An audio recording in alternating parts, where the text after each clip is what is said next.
Thank you, Chair, and thank you to all you delegates who are here to hopefully help us all in a learning experience about the role of transport interchanges, and what that can do, not just in Kuwait but in the wider region. BDP is a practice of architects, planners and engineers, and we've been engaged in all different facets of city development, of design over many years, and rail and transport has been a thread that's gone throughout our 50-year history, and we've done schemes from the Bangkok rapid transit system through to Channel Tunnel rail terminals, and with a number of key stations and interchanges in the UK and in Europe as well. So we're very keen to see how that experience could be relevant to the opportunities, to the challenges in Kuwait and to the region. Okay, urbanisation presents, I think we've already heard, one of the most pressing and complex challenges of the 21st century. How cities are designed, managed and used is likely to shift substantially based on the demands created by two powerful trends.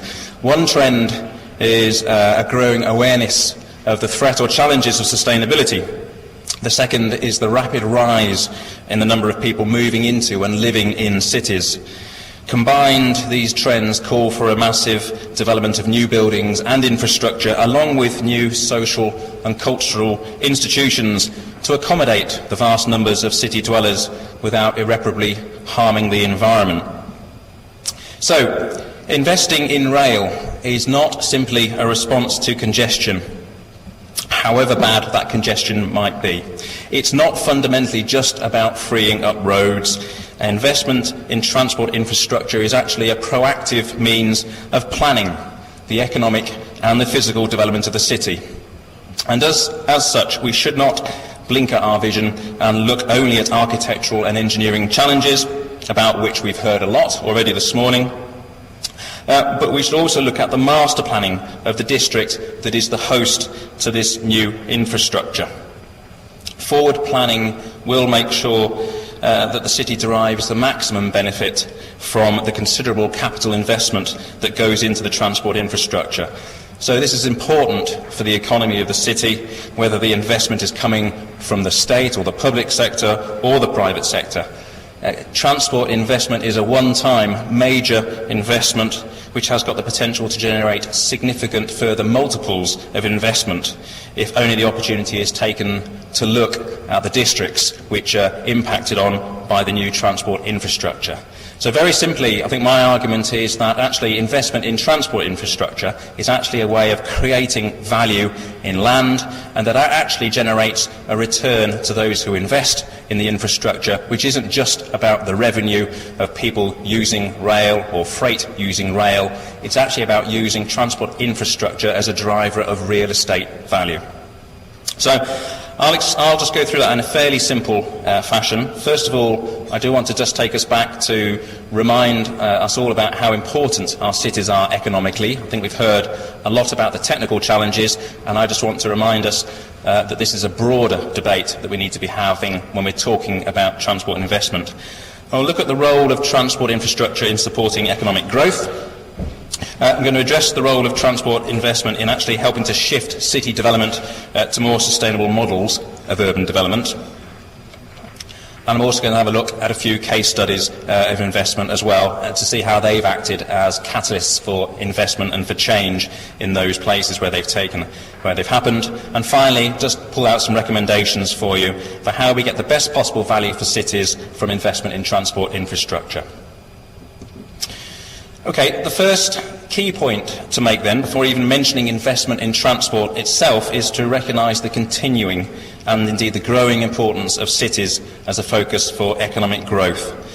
Just take as an example the financial sector, an industry that more than any other lives in a virtual world of numbers, computers, round-the-clock dealing, but actually at the same time seems to be ever more tightly wedded to cities, our key global financial centres, perhaps more than any other industry. So the financial business sector has a real interest in the future of our cities. Secondly, our population is increasingly urbanised. More than 50% of the world's population now lives in urban areas, and that's a number that's going to grow to something like 5 billion people by 2050. And thirdly, the great majority of the world's GDP, the wealth that we create, is produced by cities. And this GDP is an increasingly diverse set of industries and services, often with high knowledge and intellectual content. Every economy is diversifying around the globe. And that includes not just financial services, but also education, research, visitor economies. Cities are important for our future economic well-being. And at the same time, as cities become less connected to what we might call primary industries, including oil production, their economies become more reliant on those other economic sectors which are increasingly footloose. So cities have to work harder and harder to, in fact, compete to attract those economies and that business, to attract the business people and to attract their investment. And their decision to invest in a particular city is governed by a whole series of factors, including political, social stability, the ease of doing business, the availability of top quality education and universities, even intangible measures like the quality of life or the environment. But a common feature of all successful cities is great accessibility. And that's not just accessibility on the international airlines map, but actually at the city and neighbourhood scale. Peer cities have got great urban transit systems. Some systems are almost literally the heart of the city, the veins, the arteries that feed and service the city. And in some cases, so important is urban transport that the actual maps of the transport become icons of the city they serve. I think most visitors to London, as an example, would find the image of the underground map as familiar as that of famous physical landmarks like Buckingham Palace or the Tower of London. So urban accessibility and that infrastructure is vital to the success of cities if they want to be truly globally competitive and to attract investment. Why is that? Why should that be? Well, if it is a characteristic, do we understand what role transport performs in a wider sense? Well, there are several ways in which transportation infrastructure supports the economy of the city. Firstly, a transport network increases the capacity of a city to do business. This includes facilitating business-to-business contacts and working relationships, as well as making it a highly convenient place to do business for international business visitors who will very often navigate cities by reference to urban rail routes and stations. Not surprisingly, therefore, that rapid rail links between airports and city centres quite often an early and major priority for aspiring cities. Secondly, the transport network provides access to the largest possible labour market. And we heard about that already this morning.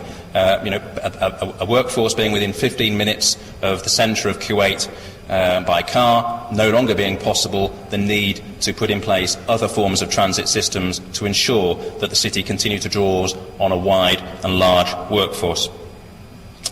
Cities grow, distances from home to work increase on average, existing road corridors become congested, investment in light rail and metro can bring that increasing working population within reasonable travel time of new jobs and business.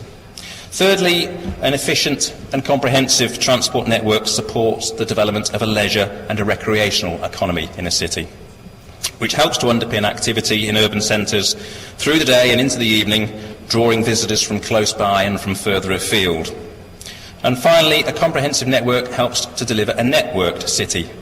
And by that, I don't mean computer networks, I mean a true web of accessibility, not just a simple hub with spokes, radial routes feeding into a single city hub, but actually a whole network of places within the city, a whole series of key interchanges.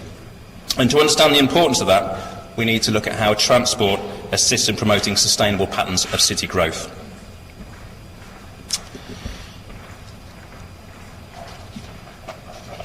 Cities consume something like 60 to 80% of the world's energy. And with the urban population of the developing world projected to reach more than 5 billion by 2050, ideas on how we combine urbanisation and sustainability are critical and of immediate importance.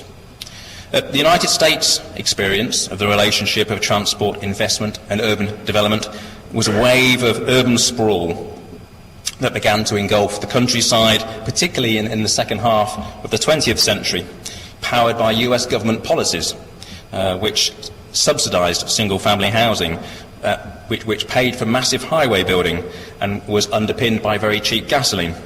This may sound familiar. If it does, then we should learn from their experience. That suburb-city relationship was hugely inefficient. It required very extensive and low-intensity systems of pipes, wires, roads, utilities, stretching towards the horizon, powered by artificially cheap energy. Geographically, it's a very large and inefficient form.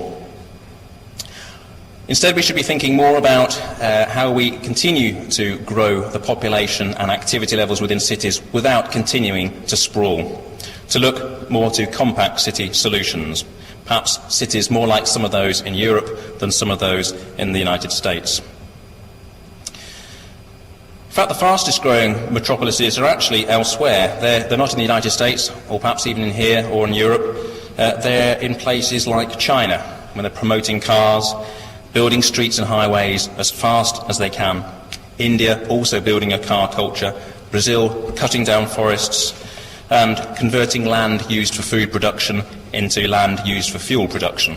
The Russian government recently announced it's buying 2.5 million acres of land for low-density, car-dependent, single-family housing to instil the value of home ownership in its people. So the rapidly accelerating trend towards car-dependent cities is actually, in those countries, in the BRIC economies, is one of the most dangerous trends of our times. But there is another way, and rather than repeat the mistakes of the West on a grander scale, the new cities that are rising and the older